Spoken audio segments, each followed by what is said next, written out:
अपनी सोच को कुछ ऐसा रखिए, जो हो गया उसे सोचा नहीं करते, जो हो गया उसे सोचा नहीं करते, जो मिल गया उसे खोया नहीं करते। हासिल उन्हें होती है सफलता, हासिल उन्हें होती है सफलता, जो वक्त की हालात पर रोया नहीं करते, जो वक्त के हालात पर रोया नहीं करते। दोस्तों इसी के साथ आपको स्टार्ट साइंस क्लासेस में आपका स्वागत है। तो आज मैं आपको बताने वाला हूँ उत्सर्जन पार्ट 2 हमारा ये वीडियो होगा, जिसमें आप जानेंगे कि कौन सा जो जीव होता है वो कैसा उत्सर्जी पदार्थ करता है।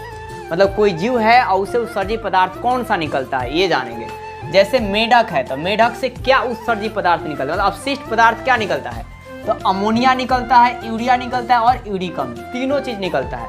तो जब दोस्तों ये आपका है क्या मेढक से कौन कौन आपको निकलता है, अमोनिया, यूरिया और यूरिकम। और पूछेगा पेपर में कि सबसे ज़्यादा मात्रा में क्या निकलता है, तो यूरिया निकलता है। क्या निकलता है, यूरिया। और केचुआ से अपशिष्ट पदार्थ क्या है, तो अमोनिया और यूरिकम दोनों हैं। और मकड़ी का अपशिष्ट पदार्थ ग्वानिन। दोस्तों 2 से 3 बार बोलेंगे, याद होगा। मेढक का अमोनिया, यूरिया, यूरिकम, और केचुआ का अमोनिया, यूरिकम दोनों, और मकड़ी का ग्वानिन। आपने क्या समझा दोस्तों कि जो आपका मेढक है उसे अमोनिया, यूरिया और यूरिकम तीनों मिल रहा है, और जो आपका केचुआ है उसे अमोनिया और यूरिकम मिल रहा है, और जो आपका मकड़ी है उसे ग्वानिन उत्सर्जी पदार्थ मिलता है। अब दोस्तों कि मानव का उत्सर्जी अंग कौन सा होता है, ये बिहार बोर्ड में बहुत ज़्यादा बार पूछा गया सवाल है और इसमें बहुत सारे पॉइंटों से पूछा गया है। तो आपका है क्या कि मानव का उत्सर्जी अंग कौन सा होता है, तो ब्रीक होता है। ये आपसे घुमा कर ये भी पूछता है कि ब्रीक कैसा अंग है, तो उत्सर्जी अंग है। कैसा अंग है दोस्तों, उत्सर्जी अंग है। अब है क्या, जो ब्रिक है इसके 2 सतह, एक बाहरी सतह और एक आंतरिक सतह। तो बाहरी सतह जो है किस लेंस का बना है, तो उत्तल होता है। बाहरी सतह उत्तल लेंस की तरह होता है, और आंतरिक जो सतह है वो अवतल होता है। बाहरी सतह उत्तल होता है और आंतरिक सतह अवतल होता है।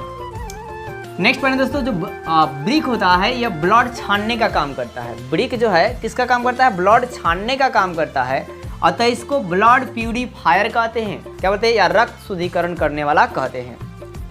दोस्तों जो ब्रिक का जो बाहरी भाग है वो कॉर्टेक्स कहलाता है, और ब्रिक का जो आंतरिक भाग है, मतलब अंदर वाला जो भाग है वो मेंडुला कहलाता है। ठीक है। और ब्रिक दोस्तों हमारे बॉडी में कितना जोड़ी पाई जाती है, तो आप याद रखेंगे दोस्तों 1 जोड़ी पाया जाता है। 1 जोड़ी मतलब 2 ब्रिक पाया जाता है। ब्रिक को दोस्तों इंग्लिश में किडनी कहते हैं, मतलब हमारे बॉडी में किडनी कितना जोड़ी पाया जाता है, तो 2 जोड़ी पाया जाता है। दोस्तों क्या रीढ़ की हड्डी जो है, ये तो इसकी जो 1 जोड़ी पाई जाती है जो किडनी, वो कहाँ पाई जाती है, तो रीढ़ की हड्डी के दोनों ओर। जो हमारा रीढ़ की हड्डी है इसके क्या दोस्तों दोनों ओर हमारा किडनी पाया जाता है। ठीक है। अब दोस्तों जो इस आगे जो हमारा पॉइंट है वो है यूरिन। यूरिन मतलब दोस्तों मूत्र। तो यूरिन जो है प्रतिदिन हम लोग कितना त्याग करते हैं, तो 1.5 लीटर त्याग करते हैं। यूरिन प्रतिदिन कितना त्याग करते हैं, 1.5 लीटर त्याग करते हैं। और यूरिन का पीएच मान कितना है, 6 है।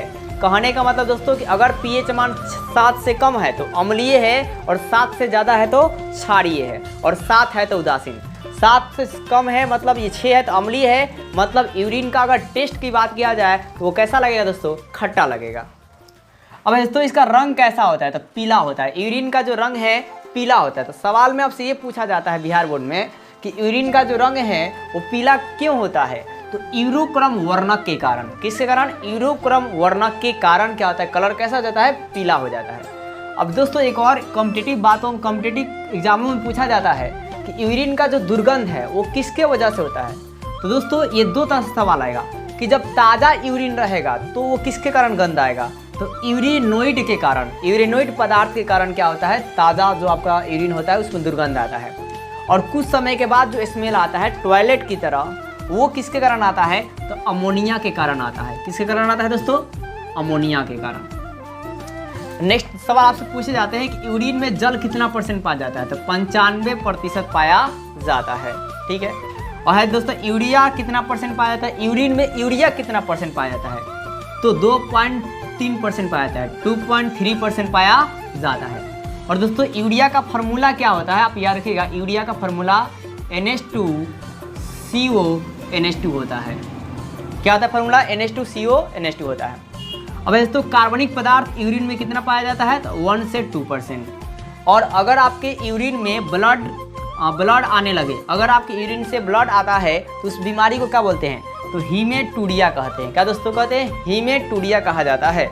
और अब अगर आपके यूरिन में ग्लूकोज की मात्रा बढ़ जाती है, ग्लूकोज की मात्रा बढ़ जाती है, तो उस बीमारी को मधुमेह या डायबिटीज कहते हैं। और मधुमेह या डायबिटीज के निवारण के लिए आप सैकरीन पदार्थों का, कृत्रिम सैकरीन मीठा पदार्थ का उपयोग कर सकते हैं, जो चीनी से आपका 500 गुना मीठा होता है।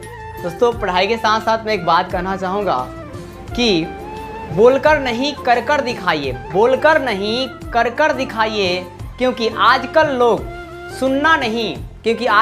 सुनना नहीं देखना पसंद करते हैं। तो दोस्तों आगे मैं आपको पॉइंट बताना चाहता हूँ कि जो आपका है ब्रिक के बात में बताया था कि जो ब्रिक होता है वो किस आकार का होता है। तो याद रखिएगा, जो ब्रिक का आकार होता है सेम के आकार का होता है, सेम के शेप में होता है, सेम के बीज के आकार का होता है। और ब्रिक के संरचनात्मक और क्रियात्मक इकाई को क्या कहते हैं? ब्रिक के संरचनात्मक और क्रियात्मक इकाई को क्या कहते हैं? तो नेफ्रॉन कहते हैं।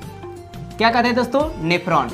और नेक्स्ट पॉइंट आप याद रखिएगा, पेपर में सारे ऑब्जेक्टिव पॉइंट पूछे जाते हैं कि पौधा का उत्सर्जी पदार्थ कौन कौन सा है? रेजिन है, गोंद है और टैनिन है। अलग से आपके एक सवाल आता है कि बबूल जो पेड़ होता है उसका उत्सर्जी पदार्थ कौन सा होता है? बबूल मतलब बबूर का कौन सा होता है? तो गोंद होता है।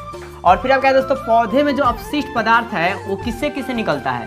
तो पत्तियों से भी निकलता है, पौधा के छाल से भी निकलता है और काष्ठ से भी निकलता है, मतलब जो लकड़ी टाइप का रहता है, उल टाइप का होता है, उससे भी निकलता है। दोस्तों अगर आपको वीडियो अच्छी लगी हो तो वीडियो को लाइक और सब्सक्राइब जरूर करें और ज़्यादा से ज़्यादा दोस्तों शेयर करें। जय हिंद, जय भारत।